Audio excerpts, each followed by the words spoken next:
Hello again, everybody. Zack Attack is here with my TNA Impact Wrestling review for this Thursday night, June the 5th, June 5th, 2014. Alright, we are down the World of Slammiversary 2 weeks away. A week from this Sunday is Slammiversary. We have MVP having a little power trip tonight, setting up some matches. As the World of Slammiversary continue, we also had a TNA Knockouts title on the line. Now, speaking of Slammiversary, before I get down to my thoughts on this Impact, which is an okay Impact, some screwy things, but interesting Impact, it's TNA. We gotta talk about Slammiversary for a minute. Now, mind you, all these Impacts, the last couple of weeks, this week, and also next week's Impacts were all taped like a few weeks ago, like a month ago. And shit happens when TNA decides to have Impacts taped way in advance before pay-per-view. Shit usually happens between that time before a pay-per-view. They tape way far in advance. A couple months ago, they had a bunch of Impacts taped just before lockdown. And just before lockdown, as these Impacts were already taped, Kurt Angle got injured and prevented a match between him and EC3. Same thing's going down this time. All these Impacts were taped weeks in advance before Slammiversary, and were just weeks from Slammiversary, and MVP got injured during a match in Europe, threatening the main event for Slammiversary between him and Eric Young.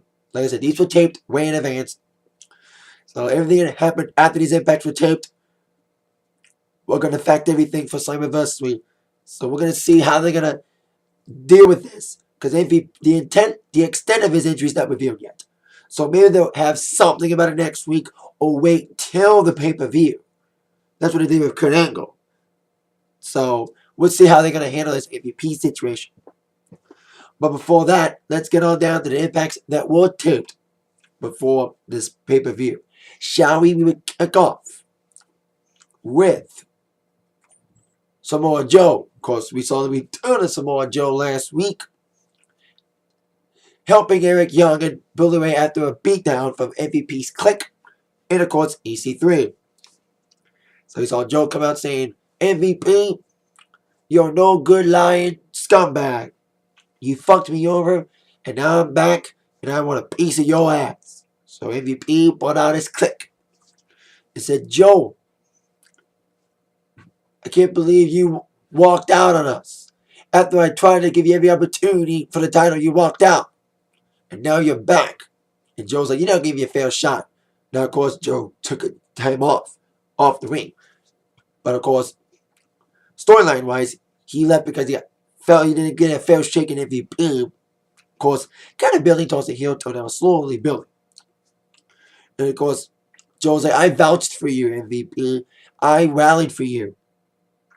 But you're no good scumbag now. So brought out Austin Aries after MVP was challenged by Samoa Joe for a 3-on-1 handicap match. MVP Click against Joe.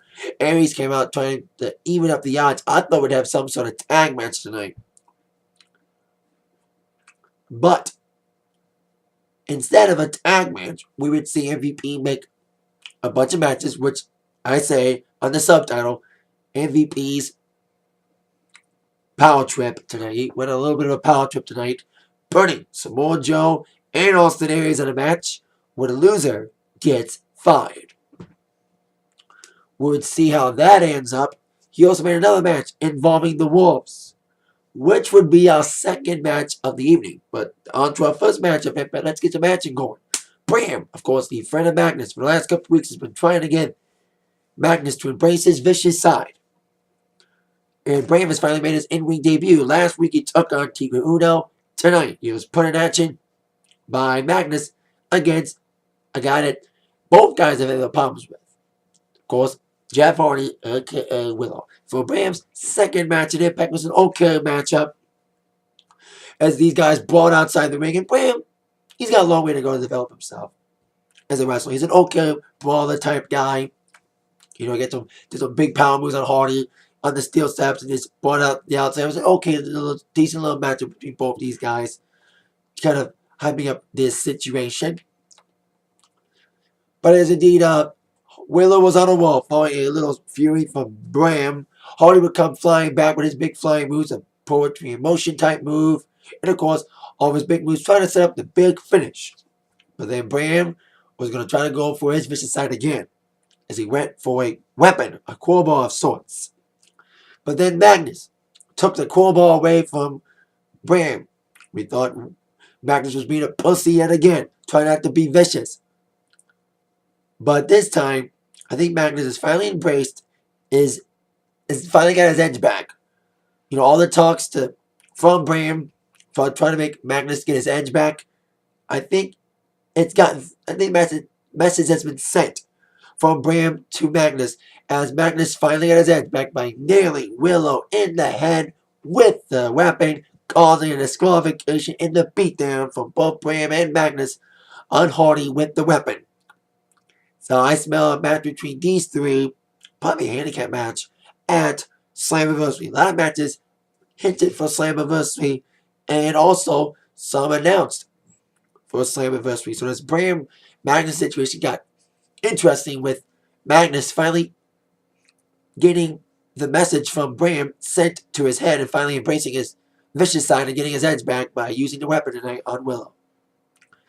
Now on to our next matchup. Like I said earlier tonight, first segment involving MVP, made that power trip match against Joe against Aries with the careers of both men on the line. Made a little, abusive power trip move as he made both Wolves, Mr. Davey and Eddie, go up against each other in a one-on-one matchup.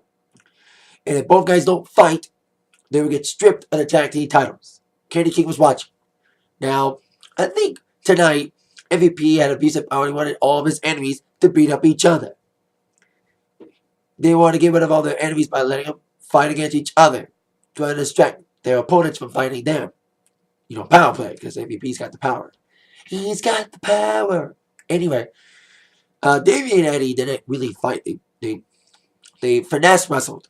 Of course, not to the much of the chagrin of Kenny King, who was saying, hey, I want some punching, I want some kicking, I want some fishes. I want you guys to fight, not just finesse wrestle. For a wrestling match, under these circumstances, these guys wrestle pretty well. A lot of counters, a lot of near falls, but not a lot of brawling, as MVP and crew would have wanted, especially with the roll-up victory from Eddie Edwards, getting that roll-up with the leg crab. Because Kenny King was not satisfied. He's like, we didn't want a wrestling match. We didn't want a wrestling match. We wanted you guys to beat the shit out of each other. We wanted you to kick each other. But of course, they knew the situation was at hand, that they were to fight. Not to fight, they would get the title stripped. And they were sick and tired of all the games. I thought the match was going to be restarted. After Kenny King was like, no, we're not going to have a wrestling match. We want to fight. But then he got double kicked and double teamed by the Wolves. So let's see what kind of weapon man will be handed down to the Wolves for not exactly fighting as the clique of MVP and crew wanted them to do. But for matching match, under these circumstances, it was an okay little wrestling match. I like to see these guys feud against each other. I think these guys, I've always applauded the Wolves as a great tag team. But one day, these teams will break up. And I think they'll have good singles careers. And I would love them just to have a real feud against each other in the future. I don't know, not the near future, maybe a couple more years. But I would love to see these two in a real feud, in a rematch against each other under different circumstances. Now, I mentioned, of course, about TNA, about having their issues by having things taped way far in advance. Because by the time the Impacts air that have already been taped, things happen. Like, for example, involving the Bromans. Of course, we saw the situation involving the Menagerie last week. And we thought maybe they'd have a match at Slammiversary. Like a 3-on-3 match between the three guys in the Menagerie. Crazy Steve, the Freak, Nux against the three Bromans. That may not happen. I'm not just a fan of TNA. I'm a fan of actual real TV. I watch some scripted, Modern Family is the only scripted show I watch, but I mostly watch some reality shows. I'm a fan of The Amazing Race. Great reality show on CBS, but people touring around the world competing for $1 million. They just started taping the most recent season. And Robbie E is on this season of Amazing Race, competing with his partner, not just his partner on the show, but his real life partner. I don't know, they were dating. Another teenage superstar who we haven't seen a lot lately, Brooke Tessmacher. So now with Robbie E going around the world to try to compete for $1 million since TNA won't pay him enough, since TNA's pay cuts and, slimming down their offices. So who knows what's going to happen with this whole menagerie thing since Robbie E won't be able to be at Slammiversary because he's competing on The Amazing Race. But till then, we have these three guys, of course. Robbie E's kind of scared of clowns. So we have the other poor man's, of course, Jesse and DJ Z, trying to talk Robbie out of his fear of clowns. But then here comes the menagerie, who have lost their legitimacy, but they're trying to get the legitimacy back after a stupid segment a few weeks ago against Kaz, which was his final TNA match. Now he's going to Ring of Honor with Daniels. Anyway, we have these three guys come out, and we have a little battle of the horns. Anybody feeling horny? With, of course, the squeaky horn of Crazy Steve, against the horn of Zima Iron, or DJ Z. It was like a battle of horns. Like, squeaky, squeaky, squeaky, the battle of the hornies. And then, like, Freak kind of threatened to choke slam Jesse leveled Steve the Clown, or Steve the Crazy Steve. But then all the programs would be tossed out of the ring by respective members. I think Zima got tossed out by the Freak.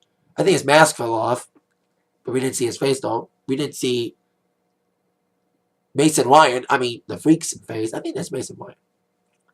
Anyway, then I think Steve tossed out Robbie, and of course Nux threw out Jesse. This feud could do well, but too bad, like I said, that now that Robbie E's off doing the Amazing Race, and these were way taped in advance, who knows what will happen with this feud. I thought, like I said, Steve's been planning for a possible 6-man tag at the pay-per-view. Now with Robbie E not being able to make it, are they going to replace Robbie E, or it's going to be like a 2-on-3 handicap match? Who knows? Now on to our next matchup, the Samoa Joe Austin Aries match with the careers on the line. I was like, wait a minute. I thought this was going to be the main event. And I was like, I knew something screwy was going to happen. And something screwy kind of happened. We saw backstage Bully Ray and Eric Young trying to talk Mr. Now, Brian Hammond has been put into precarious situations, kind of getting his hands tied with MVP, talking to him about how to referee, about saying that there must be a winner, there must be a loser, no silly countouts or anything. And Billy Ray and Eric Young were trying to talk Hebner out of it. Trying to do the right thing. Fuck MVP. Not do what he wants, but of course, Hebner wanted to do his job. He didn't want to cross the balls because he had a job. He had his hands tied and he wanted to do his job and didn't want to get fired himself. So we have Samoa Joe against Austin Aries. I love both these guys. Former X Division champions, former TNA World champions. To see these guys wrestle under any circumstances is great. It's kind of way that this circumstance. It's basically the battle of the busters. Of course, the Brain Buster and the Muscle Buster. We saw Samoa Joe attempt the Muscle Buster at various times. And both guys were going for their famous submissions. And that's how the match kind of ended. With the battle of submissions going on. And of course, Billy Ray and Eric Young doing what they have to do.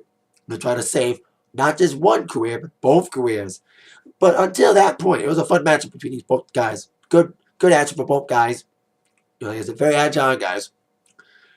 But I think as Austin Aries did have the submission hold, the last chancery.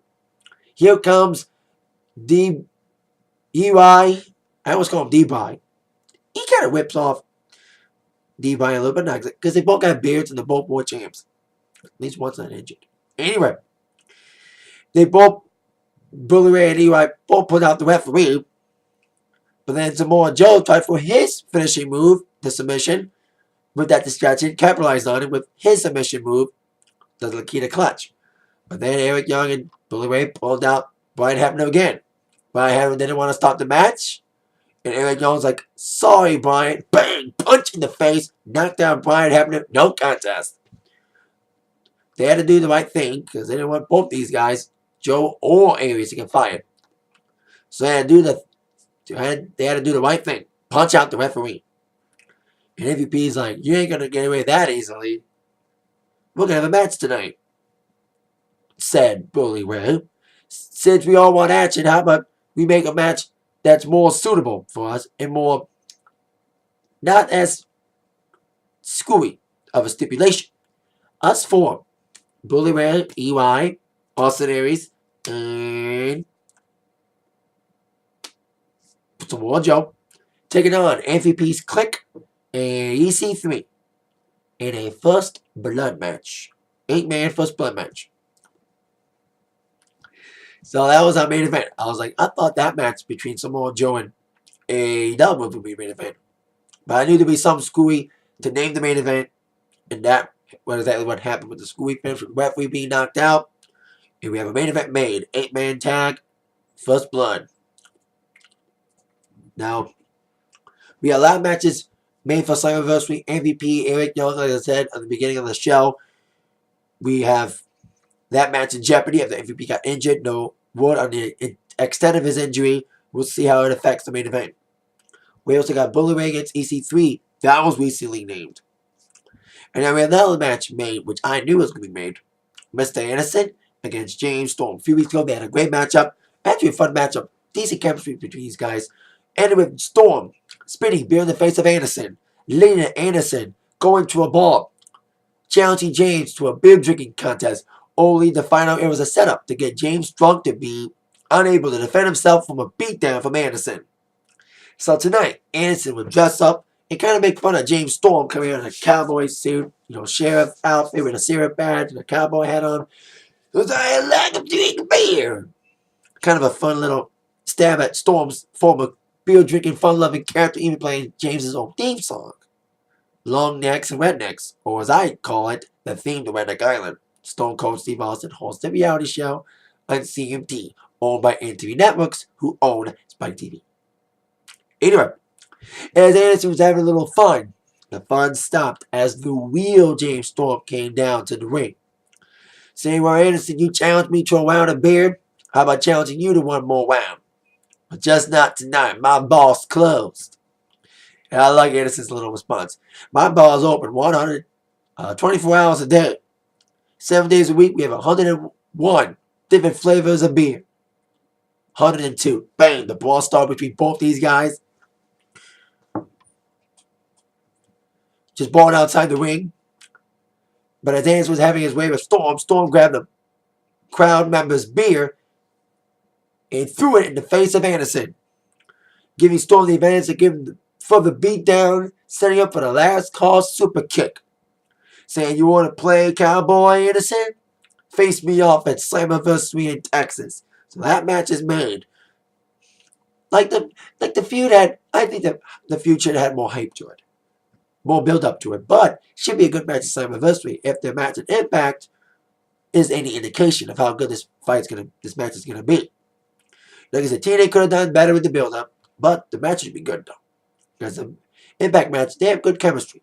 Decent, fast-paced, back and forth match with both these guys. Should be a decent matchup at Slammiversary 1 week from Sunday. Now we have another situation going on involving Gunner and Sam Shaw. With Gunner visiting Sam Shaw and the Looney Bin trying to get him out of his misery. And Sam Shaw has some artwork. I wonder if Sam Shaw himself actually drew those drawings himself. If that was really Sam Shaw's artwork by himself, not no one else doing it for him, I'll give Sam Shaw credit. He's a good artist. But if it wasn't Sam Shaw who drew those, whoever drew those were awesome with those drawings. Even looked like a drawing of Gunner was unfinished. So we'll see how this developing relationship between Gunner and Mr. Shaw develops. Speaking of seeing how certain relationships are going to end up, of course, we would have Madison Rayne take on Angelina Love for Knockouts Championship. We saw Madison Rayne's little issues involving the newest knockout, Brittany. The young, naive, innocent Brittany. And I thought someone was going to go down tonight between these two, especially after that little awkward segment last week with Brittany pulling a Mickey James from WWE, kind of pull a lesbian line on Madison. And Madison wanted Brittany to stay out of this matchup. Of course, she's been telling Brittany for weeks not to get involved. Of course, Brittany had to find herself a tag partner after Madison said no to take on beautiful people and lost anyway. And once again, Brittany came out doing this matchup despite Madison telling her not to do anything. So Brittany came out in the matchup between Madison and Angelina, but despite Brittany being there, Madison did try to stay focused and try to get back her TNA Knockouts Championship, trying to take advantage of this rematch opportunity. So as Madison was having her way with Angelina, looked like she was going to get very close to winning the TNA Knockouts title back, getting a couple close calls, got a couple roll-ups, even doing she did like some kind of foot move. That was kind of a fun move. Kind of a nasty little foot move. Kind of like a eat the feet, but more like stomp the feet. Something like that. Some weird stomp move. But then as Madison was having her way, Angelina was distracting the referee. That helped Angelina's partner in crime, or BFF. Madison, Velvet Sky, the hairspray in the face of Madison. And Brittany just stood there and did nothing, as Madison told her, and just watched as Madison, unable to see, being blinded by that spray, got the roll-up 1, 2, 3 from Angelina, retaining her Knockouts Championship. I think I said this last week, I thought Brittany was going to join the beautiful people, that Brittany was going to screw Madison. Well, she kind of inadvertently did screw Madison on the championship by not getting involved after Angelina's partner, Velvet, sprayed hairspray. Madison confronted Brittany backstage. She's like, why didn't you do nothing while I got hairsprayed by Velvet? Brittany's like, I did what you told me to do. Do nothing. So we'll see how this ends up. This could lead to a match at Slammiversary. I wonder if Gail Kim's still going to get a title shot at Slammiversary. Maybe that may be announced next week, now that Madison's rematch null and void after losing tonight. Then, of course, on to our main event. The 8-man First Blood match. Eric Young teaming up with Bully Ray. And A-Dub, Austin Aries, Samoa Joe, taking on MVP's Click and EC3. This match was okay. I just wish there was more weapons. I wish there was tables. The fans were chanting tables. So I wish there was more weapons used. Because it's a First Blood match, being no DQ or anything else. That's what I thought. But we didn't see a lot of weapons used. We did see one weapon used, which would be the catalyst for the victory. But indeed, it was basically a beatdown most of the time on EY.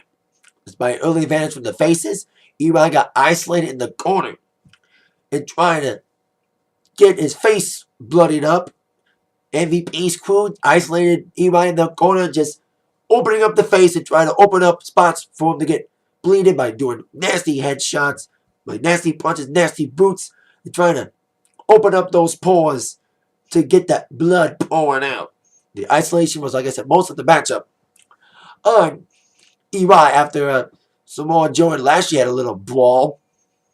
Interesting between Joe and Lashley. That could be a match at Slammiversary as well. But then after Eric Young got the isolation out, and like I said, he got the tag to Joe, all hell broke loose with everybody doing the high spots. Everyone eliminating each other. Dub was flying, and everybody took each other out. When the dust was cleared, it was up to two men left in the ring. The 2 men would face off at Slammiversary. EC3 and Bully Ray. They brawled in the ring as the remaining 6 guys were taken out after the big fly spots and big power moves. And Bully Ray went for his secret weapon, the big chain. And with one big swift punch, bang in the face, bleeding, making, should I say, EC3 bleed. And the victory went to Bully Ray's team, the first guy on the opposing team to bleed or lose. So that's what happened. But MVP was not too happy with EC3 showing in his matchup, with him being the one to lose the match for his team. We would see the end of Impact following the match MVP's crew beating up on EC3, only to be saved by Dixie Carter. Of course, MVP and Dixie Carter had their problems. Business problems since MVP took over as president of wrestling not president, but director of wrestling operations following lockdown. But now this shit got personal as MVP's crew beat up on EC3. So we'll see what kind of devious moves will be made by either Dixie or MVP next week as we head towards Slammiversary next week. Like I said, is the last Impact before Slammiversary. We'll see if they insert anything about MVP's condition and whether or not he will face EY at Slammiversary. Because like I said in the beginning of this video, the main event at Slammiversary is in Jeopardy. And this is what happens when TNA tapes their impacts way far in advance. That by the time the impacts air, something's going to go wrong. And that's happened many times. Involving Angelina. I remember they had a couple impacts taped way in advance. And Angelina was supposed to be in a match at a pay-per-view. But they got deported. Her visa was expired. That's when she left the company. One time. So, shit happens when TNA decides to have their impacts taped far in advance. Because by the time they finally air, shit goes down to affect pay-per-views. And this is no exception if you getting injured, just as these impacts are ready to air. And they're already done in the can. So we'll see if they edit anything about him next week or not. That is it for my TNA Impact Wrestling review for tonight. Thank you all very much for watching with that in mind. Y'all been attacked by the review from Zach. Once again, thanks again for watching. Have a great weekend, everybody. See you later. Yeah.